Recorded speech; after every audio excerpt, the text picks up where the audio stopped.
the keynote, we have Corey White from Cybersecurity. Corey, go ahead and take it away.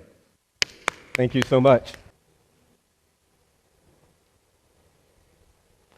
There we go. All right. Now, as I was saying, let's talk about how Netflix is going to save cybersecurity. I assume everybody here has a Netflix account, correct? All right. Does anybody think that's possible for Netflix to save cybersecurity? Well, we're going to talk about how that happened.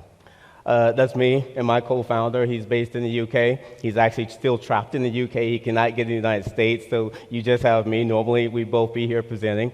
But we started Cybersecurity, which is effortless cybersecurity, and the focus on making this easy. Let's go back to Blockbuster. How many of you guys remember Blockbuster? I loved it as a kid. I remember when it opened up down the street from my house, and I went and we'd go and rent movies. It was the best thing ever. But what went wrong?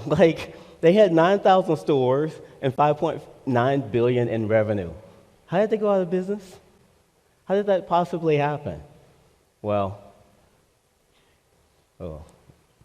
let's talk about it.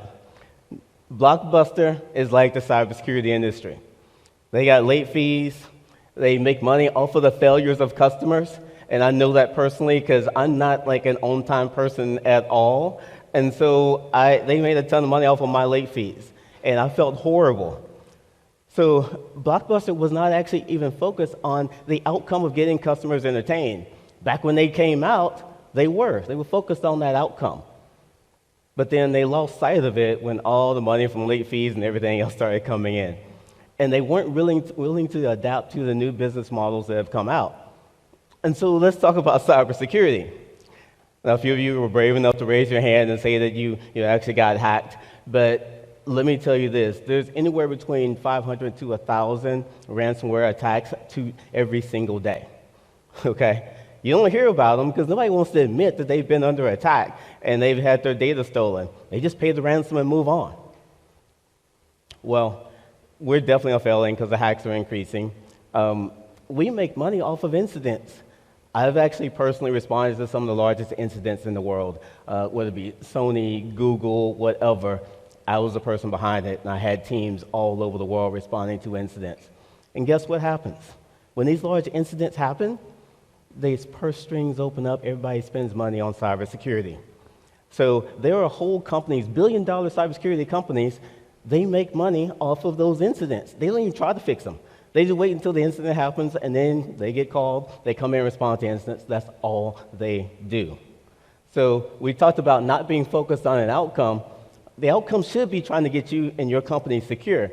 But if that's not the outcome that they're trying to focus on, they're just trying to make money off of the incident, then again, we're very much like Blockbuster. So when I started Cybersecurity a few years ago, I was like, how can we change this? Like, what do we need to do? Because the definition of insanity is, of course, doing that same thing over and over again.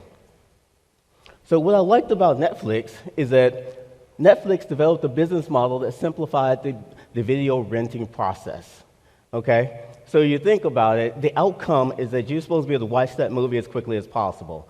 So if I would say a new movie is coming out, I'm going to jump in my car and drive down the street and rent it or buy it from Target and then put it in my DVD player, then you laugh at me like, why would you do that? You can just stream it. Well, cybersecurity is very much like that old school model. As I said earlier, we are failing. Does everybody agree that we're failing as a cybersecurity industry? Anybody watch the news? Okay, we're failing, and I personally hate to fail. So having the person that hates to fail, I'm not going to keep on working and building companies that are just responding to attacks or just doing assessments for companies and saying, here are all the things you need to fix, knowing darn well you don't know how to fix it. So it's absolutely ridiculous for us to continue that. So what did Netflix do right? So I'm no longer guilty for late fees because I remember being much younger than I am now, but I had to drop off the VHS tapes before 9 a.m. And then it was either I paid a late fee or I'm late to work. Most of the time I'm late for work because I dropped it off and had to get that late fee taken care of. And then sometimes I just forgot it. I'll never forget, I actually had a Netflix movie for about 3 years. We moved a couple times, and then I sent it in, no late fees. I'm like, that is awesome. So Netflix was focused on the customer's profit and making sure the customer actually got value. And so that's what their business model is about. But in cybersecurity, not so much. You got the outcome of being entertained really quickly. Like I can press a button even on my phone and stream a new movie. But let's talk about cybersecurity. We got to figure out a way to make customers feel like they are succeeding and being secure. And a few problems. If you've ever had a security assessment, somebody come in and tell you all the things that's wrong, and then you not know how to fix it, yeah, that's broken. You ever bought this newfangled cybersecurity product that's supposed to be amazing and stop all these attacks and breaches, and then it actually does not stop it? Because you don't even have the people and expertise to know how to even install it and set it up and configure it to block these attacks. Those things are broken. We have this whole thing called these value-added resellers that you buy your cybersecurity products from, and guess what they make money off of? Not you being secure. They make money off of you buying more products from them. So, and on the back end, they actually make money off of margin. So if they have another product that is giving them 40% margin, and that's a crappy product, guess what they're going to come and tell you to buy? Come buy this crappy product that gives them more margin. They are not interested in you being secure. They're interested in their margins and profit margin. So again, that's broken. And then if you guys Google around, you probably don't know what these terms mean, but Google around, look at MSSPs and MDRs and XDRs, so managed detection and response. So when you think about managed detection and response, that's not trying to stop the cyber attack. That's going to give you an alert when you get attacked, and you got to go and fix it yourself. That's equivalent to me saying that my front door and windows are wide open, and I want to alert every time somebody walks into my house. Or when somebody goes to my kids' room, I want to alert. That is detection. And the response part is up to you to respond to it. So that's when you see all these cybersecurity attacks happening on the news. They're not actually trying to stop the attacks. The big firms are focused on that. So what we should be doing, again, is delivering security to customers and not alerts. We should be adapting to what the customer is looking for, what their actual needs are. And then lastly, what I love about Netflix and all these subscription models, I could have picked Uber, I could have picked Airbnb, I could have picked all of these. But again, they make money off of customer satisfaction, not off of a one-time transaction.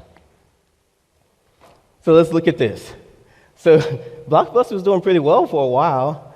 Yeah, they actually made it up to, what was it, $8.4 billion? That was their peak, though, until they went out of business in 2010. Has anybody seen the documentary, The Last Blockbuster? It's pretty sad. It's in Portland, Oregon. But it was the last one. But here we go, Netflix, with a business model focused on getting customers to an actual outcome. That is what this new world is about. And so we created that here at Cybertar, adapting subscriptions to cybersecurity. That's how Netflix saves cybersecurity. Because if you think about it, the cybersecurity business model, all these companies out there selling you cybersecurity, they're not actually trying to stop the attack. They just want to make money off of that. So I personally, again, I'll say it again, I hate failing. So I built a brand new business model based upon subscriptions where you subscribe to get the best cybersecurity solutions there. Instead of you having to figure out what products you have to buy and then figuring out what services, who's going to set up and install it, it's a subscription. Product and services built in, one set fee. That is the way cybersecurity should be done for the future, and it will look like that more in the future. So I want you to challenge, if you do have a cybersecurity vendor, challenge them to do better, okay? And what I mean by that is ask them, are you actually trying to protect me? Are you actually stopping the attacks? Or am I just going to get an alert that something bad has happened? Ask them, is this the best product out there? Does it just detect and respond, or does it actually have the capability to prevent?